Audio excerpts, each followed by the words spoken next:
Welcome to our deep dive today. Yeah. We're going to be looking at John Dee. John Dee. And I think this is going to be a lot of fun because I've done a little reading ahead of time. And this guy... He's a fascinating figure. Yeah, he was really all over the place. Yeah. And we're going to be using as our source material excerpts from a biography of Dee by Fell Smith. Okay, so, let's dive in. Yeah, so this is Elizabethan England. Right. And just to get started, I thought maybe we could just talk a little bit about his early life and what he was interested in. Sure. Because he seemed to be interested in a lot of different things. He really did. I mean, like everything from math and astronomy. To alchemy and the occult. Yeah. It's hard to even categorize him. He was such a polymath. It's like in our modern times, we tend to specialize. Absolutely. You know, like, you got to find your niche. I'm at this or I'm at that. But back then, it seemed like you could be interested in lots of different things. And it was almost like you were expected to be. Right. And Dee really exemplifies that. I mean, he was Queen Elizabeth's advisor. Yeah. He was this prominent figure in Elizabethan society. And yet, his interests ranged from, the very practical, like mathematics and navigation, to these more esoteric pursuits, like you said, alchemy and trying to communicate with angels. Yeah. And he even went so far as to try to create England's first national library. I mean, that's incredible when you think about it. Yeah. This was 1556. Yeah. When he presented this proposal to Queen Mary. A national library open to everyone. Yeah, what a concept. Right. In a time when knowledge was very much, guarded and hoarded by the elite. Yeah. Dee had this vision of making knowledge accessible to all. And it's amazing how much detail he put into this proposal. He really thought it through. Yeah, I mean, it was very detailed, outlining exactly how to collect and preserve these ancient texts, how to organize them. It was a real plan. Yeah, it was. And to think that it just never really went anywhere. Sadly. Yeah. Makes you wonder what could have happened. Right, what could have been. If Dee had succeeded. It's fascinating to think about.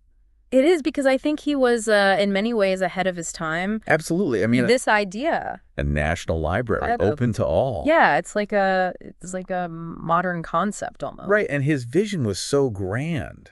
Yeah. He wanted to create this repository of all knowledge. Yeah.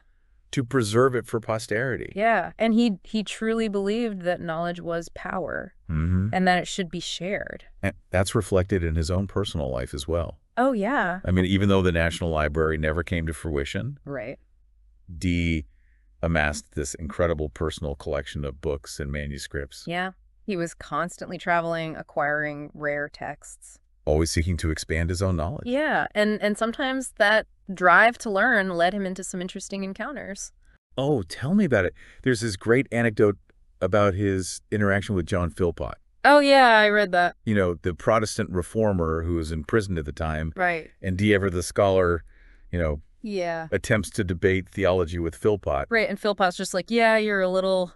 Philpot basically says, look, you're too young in divinity to teach me about matters of faith. Yeah, even though you're learned in other things. More learned in other things. It's a great story. It is, and it kind of brings Dee down to earth a little bit. Right. Because you think of him as this towering intellect. Right, with all this vast knowledge. But even he had his limits, right? Absolutely. It's a reminder that everyone's always learning and growing. Yeah, I think so. And that's what makes Dee's story so fascinating, is that he was always pushing those boundaries. Always seeking new knowledge. Yeah, and this is where his story takes kind of a fascinating turn. Yeah. Because despite all of his scientific pursuits, he becomes deeply drawn to the occult. Which seems like a contradiction, right?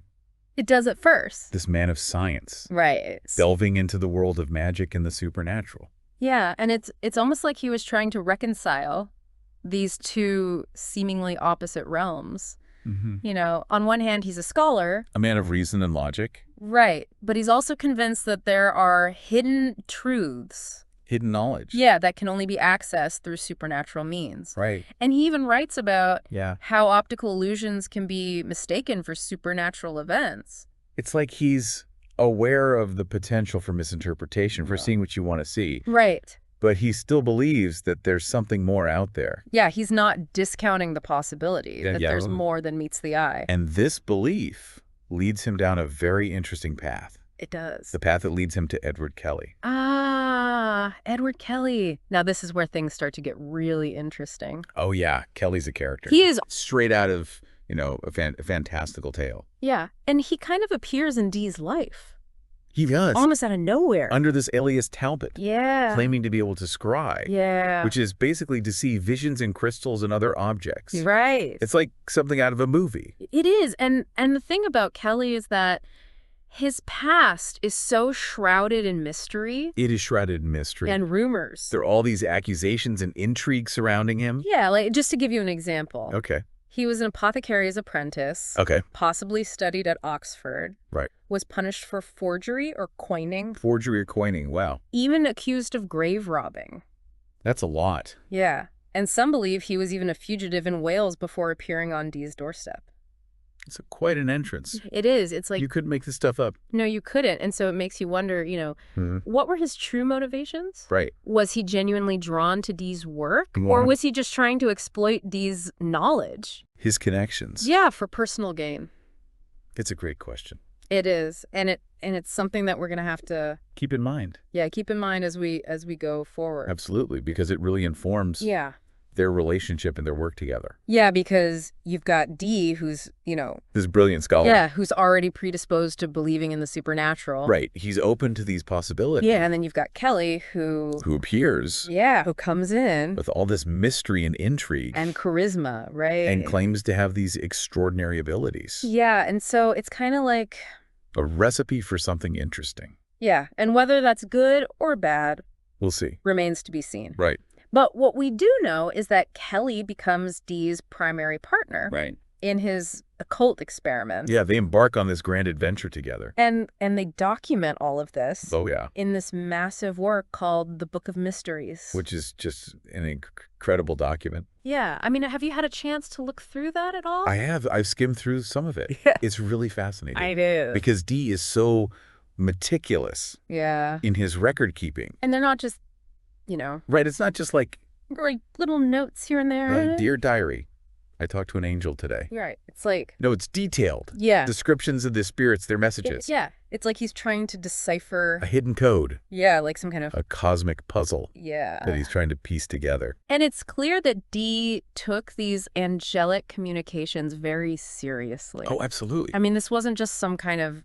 Yeah, he wasn't dabbling. Just hobby for him. No, this was a serious pursuit. Yeah. He believed that he was on a divine mission. Right. To uncover these hidden truths. And he believed that the angels held the keys to that knowledge. Yeah. And he approaches it with the same kind of scholarly rigor that he applies to his scientific studies. That's what's so fascinating about Dee. Yeah. He doesn't compartmentalize his world. He sees it all. Sees it all as interconnected. As part of the pursuit of knowledge. Yeah. Whether that's through, traditional means or through these more esoteric practices. He's not afraid to push the boundaries. Yeah, or to think outside the box. Right, and to challenge those established norms. Yeah. Even in the realm of the supernatural. So how does his work start to attract patrons? Well, I mean, Dee was a prominent figure in English society. Yeah. He had a reputation as a brilliant scholar, but also as someone who was delving into these, more controversial areas. Yeah.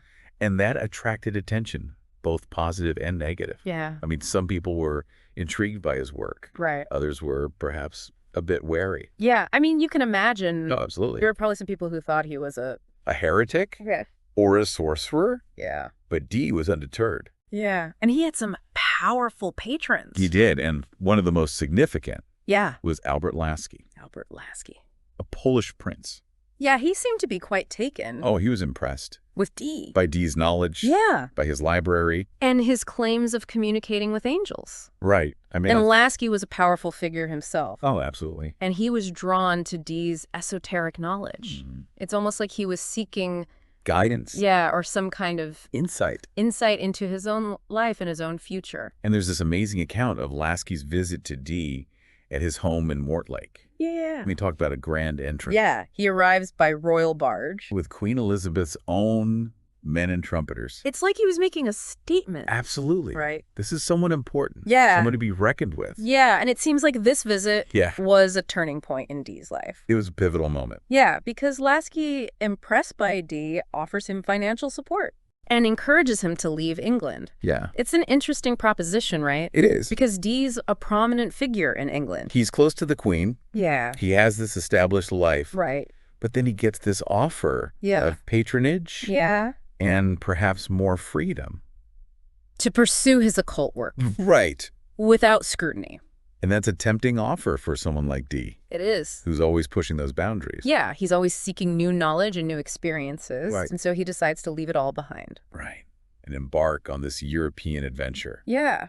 With his family. With Kelly. Yeah. Funded by a Polish prince. And guided by angelic messages. Yeah. It's quite a story. It is. And it takes them to Krakow. Krakow. And then to Prague. And they continue their angelic communications. Right. And I think also start to delve deeper. They do. Into the mysteries of alchemy. Particularly the pursuit of the Philosopher's Stone. Yeah. Which was this legendary substance that was believed to have the power to transmute base metals into gold. Yeah. But also to grant immortality. Yeah. And to heal all diseases. Yeah. It was kind of like the ultimate goal. The ultimate goal of alchemists. Yeah. And we should probably talk a little bit about alchemy. We should. Because it wasn't just hocus pocus. Right. It wasn't just, magic for the sake of magic. Yeah, it was a blend of science. Of philosophy, of mysticism. Yeah. It was really an attempt to understand the fundamental nature of matter. Yeah, and the universe. Right. And so Dee and Kelly are kind of on this quest. They're on this quest. Understand the secrets of the universe. Yeah. And I guess that's where we're going to have to leave it for now. Yeah, because they're just getting started. Getting started on this European adventure. Yeah. And we'll pick up in part 2 with the next chapter of their journey. Yeah. Welcome back to our deep dive into the life of John Dee. When we left off, Dee and Kelly and their families were embarking on this European adventure funded by a Polish prince and seemingly guided by angelic messages. Quite a contrast to the, later years that await Dee back in England. Yeah, it makes you wonder how someone who had achieved such prominence, someone who advised Queen Elizabeth, could end up facing such hardship later in life. What led to this dramatic downfall? It's a complex story. Yeah. A lot of factors involved, some self-inflicted, others thrust upon him by the changing tides of power and the ever-present suspicion surrounding his, occult pursuits. But let's not get ahead of ourselves. Okay. When we last left Dee and Kelly, they were in Krakow. Right. Where Kelly had that vivid vision of the 4 castles. Oh, yeah, the 4 castles. Filled with symbolism and foreboding. Yeah, and this is a great example of how Dee documented these visions with such detail. Meticulous details. Convinced that they held profound meaning. He believed that these visions were not just, random occurrences, but that they were part of a cosmic struggle between good and evil. Wow.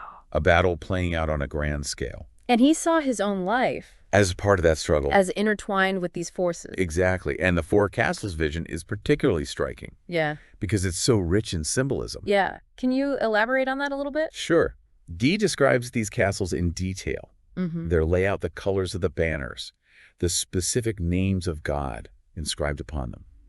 It's like he's trying to create a map of this spiritual landscape. And he's using these visions to guide his actions. As a roadmap. In a sense. Yeah. To navigate this cosmic battle. So it's not just about, understanding these forces. It's about actively participating in them. Exactly. Dee believed that he had a role to play in this cosmic drama. And that these visions were giving him clues. Instructions almost. Yeah. On how to proceed. So this European journey wasn't just, visions and prophecies. I know. They were also very much engaged in alchemical pursuits. Yeah. Particularly the search for the Philosopher's Stone. Right. Which was this legendary substance believed to have the power to transmute base metals into gold. Yeah, the ultimate goal. The ultimate goal of alchemists. And it was where the relationship between Dee and Kelly, this partnership, seemingly built on shared goals, begins to show some cracks. Oh, really? Yeah. Kelly always, the more enigmatic figure becomes increasingly secretive, focused on personal gain. Interesting. And rumors of fraud and deceit begin to swirl around him. It seems almost inevitable It does, doesn't it? that two such strong personalities, Both brilliant in their own right, yeah, but driven by different desires. yeah, would eventually clash. It's like a recipe for conflict. It is. And we see that play out in their relationship. So how does this tension manifest itself? Well, there's this fascinating scene described in the source material where Kelly flies into a rage, Wow. accusing Dee of betrayal. Yeah, Dee, ever the calm and collected scholar, calls upon his family to intervene, Oh, wow. to try to pacify the situation. That's intense. It is, and it really illustrates that growing chasm between them. Yeah. Dee trying to maintain order and control, while Kelly's volatile nature threatens to disrupt everything. It sounds like their partnership is starting to unravel. It is, and the angelic communications reflect that as well. Oh, really? Yeah, at one point, the angel Michael appears delivering a cryptic message, What does it say? comparing Dee and Kelly to two trees, one steadfast, the other wavering in the wind. Wow. It's like the angels themselves are commenting on the strained relationship. It's a powerful image, isn't it? Yeah. And it underscores Dee's belief that even their personal conflicts were playing out on a cosmic stage. Guided by divine forces. Exactly. It's a fascinating example of how deeply intertwined Dee's worldview was with his belief in the supernatural. Yeah, it's hard to imagine carrying that weight Oh, I know. on your shoulders. Believing that every decision, every conflict, Yeah, is part of some... grand cosmic plan. Yeah, but the earthly consequences of this strained partnership Right. were very real. They were. In 1589, Kelly is arrested Arrested? on charges of fraud Wow. and imprisoned. And that effectively ends their collaboration. It does. It's a pivotal moment in Dee's story. Yeah. A moment of reckoning. Yeah. Where he's forced to confront the possibility that he was deceived, That his trust in Kelly... was misplaced. Yeah. And it's a stark reminder that even in Dee's world of angels and alchemy, Right. worldly matters like power, ambition, and deceit could have devastating consequences. So what happens to Dee after Kelly's arrest? Well, Dee, disillusioned and increasingly isolated, decides to return to England after 6 years abroad. But it wasn't a triumphant homecoming, was it? No, it wasn't. He finds his beloved Mortlake home ransacked, Ransacked. his possessions scattered, his life's work disrupted. That must have been devastating for him. Imagine returning home after years abroad, only to find your sanctuary violated, Right. your life's work in disarray. It's a heartbreaking image, His. a symbol of how Dee's pursuit of knowledge, his involvement in the occult had made him vulnerable Yeah. to both suspicion and exploitation. So this is a low point for Dee. It is. But he doesn't give up, does he? No, he's resilient. Yeah. He immediately sets about trying to rebuild his life and regain royal favor. So how does he go about doing that? Well, he petitions Queen Elizabeth, Hmm. highlighting his years of service, the losses he'd suffered. He even reminds her of a prophecy delivered through his angelic communications A prophecy. that seemingly foretold the defeat of the Spanish Armada. Interesting. So he's trying to prove his worth. Exactly. He's reminding the Queen of his unique abilities and his loyalty. But would Elizabeth be receptive to his plea? That's the question, isn't it? I mean, Dee's occult practices had always been controversial. They had. Would she be willing to overlook that? Especially now that his reputation had been tarnished by his association with Kelly. Right. It's a gamble. It is. So what happens? Well, Elizabeth, ever the pragmatist, seems to recognize Dee's value. Okay. Even if she wasn't entirely comfortable with his more esoteric pursuits, Right. she grants him a small pension Okay. and eventually appoints him warden of Manchester College in 1595. Manchester College. That's quite a far cry from advising the Queen at court. It is. Was Dee content with this appointment? Well, it wasn't the prestigious position he had hoped for, Right. but it provided him with some financial stability Okay. and a platform to continue his work. So he makes the best of it. He does. He throws himself into the role, overseeing the college's affairs, even meticulously documenting the boundaries of the Manchester parish. Always the scholar. Always the scholar, even in the face of adversity. It's almost endearing, this meticulousness. It is. Like even in the mundane tasks of running a college, he couldn't help but apply his scholarly rigor. It's part of who he was. So did he abandon his occult practices entirely? It's a good question, and the answer is not entirely. Okay. Dee's fascination with alchemy never truly waned. Even after Kelly's deceit. Even after Kelly's deceit, he continued to believe in the possibility of transmutation. Wow, so he still held on to that dream. He did. He even documented a dream he had about enjoying and working the Philosopher's Stone. It's like that desire to unlock the secrets of matter and the universe. Never left him. It really speaks to his unwavering belief, His unyielding faith in the power of knowledge. both earthly and esoteric. Exactly. But life in Manchester wasn't without its challenges, was it? No, it wasn't. Dee's reputation as a conjurer followed him, It did. leading to suspicion and distrust from some of the locals. Which is understandable given the time period. Right. Fear of witchcraft was rampant. Yeah, and Dee's occult reputation certainly preceded him. It did, and not always in a positive light. Right, but there's a story from this time that reveals a more nuanced side to Dee. Oh, tell me about it. He's approached for advice about a woman and her children Okay. who are believed to be possessed by demons. Possessed by demons. Yeah, and this is where you might expect Dee to, To jump right in. to perform an exorcism or to consult his angelic contacts. Right. But he doesn't. He does. He actually refuses to get involved. He urges the family to consult clergymen Okay. and to hold a fast. Interesting. He even rebukes a man named Hartley who claimed to be a conjurer Okay. for his practices. So he's drawing a line He is. between his own beliefs and what he considers to be ethical behavior. Exactly.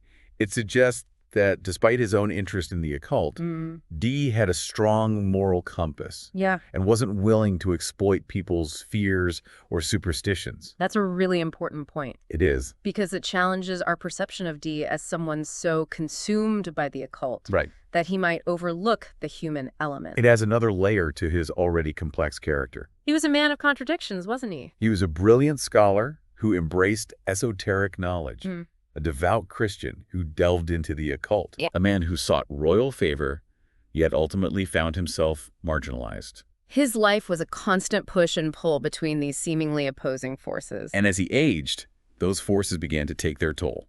His health declined. He documented his intermittent pulse, his sleepless nights, his growing sense of weariness. Even with his vast knowledge and his belief in the power of alchemy.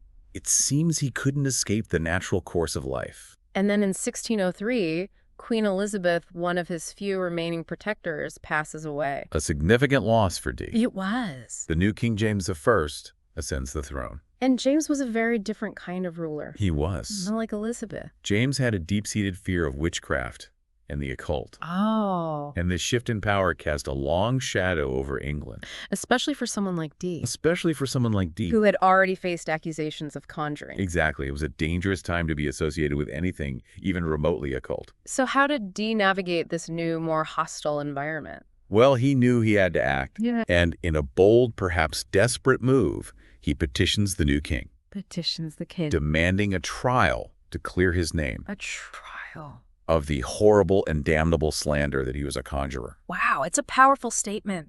It is. A plea for recognition and justice. From a man who had dedicated his life to the pursuit of knowledge. It takes courage to stand up to a king, especially one known for his fear of witchcraft. It does. So did James grant Dee his trial? Unfortunately, no. James, consumed by his own fears and suspicions, ignored Dee's plea. Oh, that's tough. It was. And to make matters worse, Dee's financial situation continued to deteriorate. Oh, no. He was forced to sell off his remaining possessions. His once vast library dwindled, his dreams of scholarly pursuits fading with each passing day. It's a tragic image. It is a man who had dedicated his life to knowledge, Yeah. facing destitution and obscurity in his final years. But even amidst these hardships, Dee found solace in his family. He did his son Arthur, a physician, provided support and care. And Dee even had the joy of watching his grandchildren grow up around him. That's nice. It is even in his darkest hours. Dee's family remained a source of strength and comfort.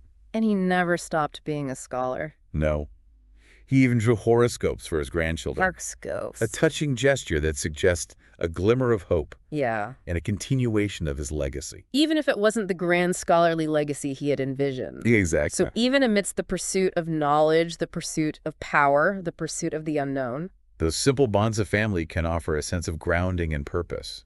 that's a beautiful thought. It is. But Dee's story doesn't end there, does it? No, it doesn't. He makes one final attempt to clear his name and secure his legacy. Tell me about it. In 1604, Dee takes a rather drastic step. Okay. He presents a petition to Parliament written in verse, In verse. begging them to pass a law against slander, Okay. with a sparrow clause addressing his own case. Wow. So he's appealing to their sense of justice. It's a desperate plea, a last-ditch effort to salvage his reputation. And to ensure that history remembered him. Not as a conjurer, Right. but as the scholar he truly was. A petition in verse. It sounds almost absurd. It does, doesn't it? Did Parliament take him seriously? Unfortunately, no Dee's petition, much like his plea to King James, fell on deaf ears. Oh, wow. Parliament, consumed with rooting out witchcraft, Right. was more concerned with perceived threats than defending the reputation of an aging scholar. Was a penchant for the occult. Exactly. Dee's plea for justice, his attempt to shape his own narrative, was ultimately ignored. What a tragic end to a life full of such promise and ambition. It is a tragic end. But even though Dee's final years were marked by hardship and disappointment. His story doesn't end with his death. Right. His vast collection of books and manuscripts, Yeah. his meticulous records of his experiments and angelic communications continued to fascinate and intrigue scholars for centuries to come. And that's what we're going to talk about in part 3. We'll delve deeper into Dee's lasting impact and the enduring fascination with this enigmatic figure from Elizabethan England. Welcome back to our final deep dive into the world of John Dee. We've explored his rise as a scholar, his fascination with the occult, his partnership with Edward Kelly, and that tumultuous fall from grace. But despite all the hardships and controversies that kind of marked those later years, Dee left behind this legacy that still intrigues us centuries later. It's true. Dee's story really is a powerful reminder that the pursuit of knowledge can be a double-edged sword. Yeah. It can lead to incredible discoveries and insights, but it can also make one vulnerable to deception, manipulation, even ridicule. And Dee certainly experienced all of those things. But let's start with the positive. Despite his financial struggles and his tarnished reputation, Dee left behind a treasure trove of knowledge. I mean, his personal library at Mortlake was legendary, containing thousands of books and manuscripts on a vast array of subjects. It was legendary. Dee's library was a reflection of his insatiable curiosity and his belief in the interconnectedness of knowledge. He didn't limit himself to one discipline. His collection spanned mathematics, astronomy, history, geography, alchemy, and of course the occult. It's a testament to his wide-ranging intellect and his desire to explore all facets of the world, both seen and unseen. It's almost overwhelming to think about the sheer volume of information Dee consumed and synthesized. It's like he was trying to create his own personal encyclopedia of knowledge. But what happened to this incredible library after his death? Was it preserved? Did it become a resource for future generations? Sadly, no Dee's library suffered a similar fate to the one he had envisioned for England's lost monastic collections. It was dispersed, sold off, and some of it was even destroyed. It's a tragic loss for a man who so passionately believed in the power and importance of preserving knowledge for future generations. It's a cruel irony, isn't it? The very thing Dee dedicated his life to advocating for ultimately befell his own collection.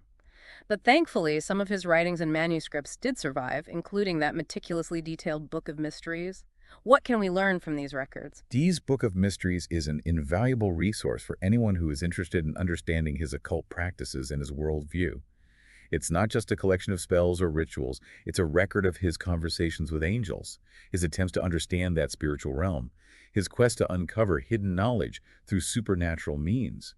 It's a fascinating, albeit sometimes perplexing window into the mind of a man who believed he was on a divine mission to unlock the secrets of the universe. It's a unique perspective, that's for sure.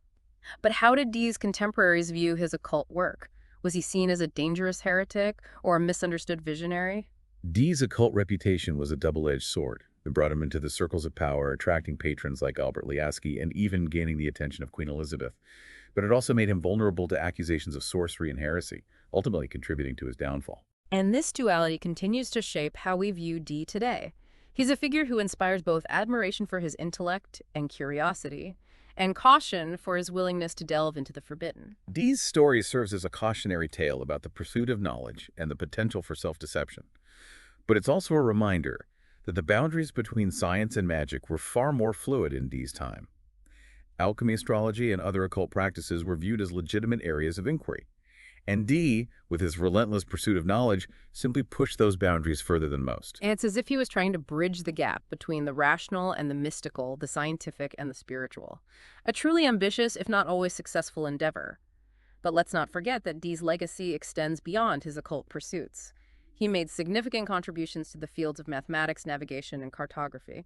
Absolutely. Dee was a skilled mathematician, a passionate advocate for exploration, and a pioneer in map-making.